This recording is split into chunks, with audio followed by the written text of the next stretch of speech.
السلام علیکم۔ جب کسی انسان کو غصہ آتا ہے تو اس وقت اس انسان کو ایسے محسوس ہوتا ہے جیسے یہ ایک ایسا طوفان ہے جو کبھی تھمنے والا نہیں۔ اگر وہ شخص اس غصے پر کنٹرول نہ کر سکے تو اس انسان میں سے انسانیت بالکل چلی جاتی ہے، جس سے بہت زیادہ نقصان ہوتا ہے۔ وہ غصہ ایسے ہی نقصان کرتا ہے جیسے کہ ایک طوفان آتا ہے، بہت سی تباہی مچا کر چلا جاتا ہے۔ بعد میں اس کا احساس ہوتا ہے کہ اس طوفان سے کتنا نقصان ہوا۔ اسی طرح غصے کا بھی ہمیں بعد میں پتہ چلتا ہے کہ اس غصے سے کتنا نقصان ہوا۔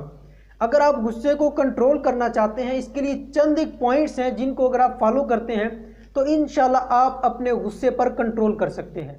پہلی بات تو یہ ہے کہ جب بھی آپ کو غصہ آئے، آپ نے یہ بات مائنڈ میں رکھنی ہے کہ اس غصے سے میرا اپنا کتنا نقصان ہوگا۔ کہیں اس غصے کی وجہ سے میرے رشتہ دار مجھ سے خفا تو نہیں ہو جائیں گے، کہیں اس غصے کی وجہ سے میری جاب تو نہیں چلی جائے گی، کہیں اس غصے کی وجہ سے میرے دوست تو مجھ سے ناراض نہیں ہو جائیں گے، کہیں اس غصے کی وجہ سے کوئی بھی میرا نقصان تو نہیں ہو جائے گا، اس غصے کی وجہ سے میرے کسٹمر تو ضائع نہیں ہو جائیں گے، اس غصے کی وجہ سے کوئی بھی شخص جس کا آپ سے تعلق ہے وہ آپ سے ناراض تو نہیں ہو جائے گا، یا آپ کا کہیں نقصان تو نہیں ہو جائے گا۔ ہمیشہ اس بات کو مائنڈ میں رکھیں کہ غصے سے میرا اپنا ہی نقصان ہوگا، اور کوئی انسان اپنا نقصان کبھی برداشت نہیں کرتا۔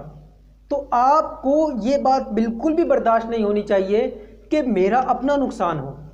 آپ اپنا نقصان کبھی نہیں کریں گے، تو فوراً آپ غصے کو کنٹرول کیجئے گا کہ نہیں، یہاں میں نے اپنا نقصان نہیں کرنا، میں صبر و تحمل سے کام لوں گا، اپنا نقصان کبھی نہیں کروں گا۔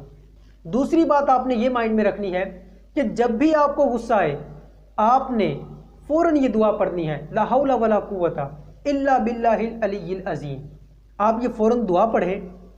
اور تیسری بات جو آپ نے مائنڈ میں رکھنی ہے وہ یہ ہے کہ آپ فوراً اس جگہ سے کنارہ کر لیں۔ دوست ہے اس سے دور ہو جائیں، اس کو نہ دیکھیں۔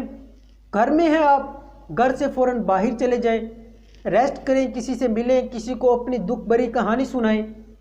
جب آپ کا دماغ ٹھنڈا ہو جائے پھر آپ گھر پر آ جائیں، تو آپ کو بعد میں ریئلائز ہوگا کہ وہ جو غصہ مجھے آیا تھا اس شخص کی غلطی پر تو آیا، لیکن اتنی اس کی غلطی نہیں تھی جتنا مجھے غصہ آ گیا تھا، اور اگر میں یہ غصہ اس پر کرتا اس کا بہت زیادہ نقصان ہو جاتا یا میرا نقصان ہو جاتا۔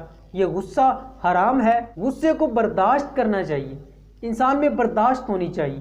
اسی کے ساتھ اجازت چاہوں گا۔ تھینک یو، اللہ حافظ۔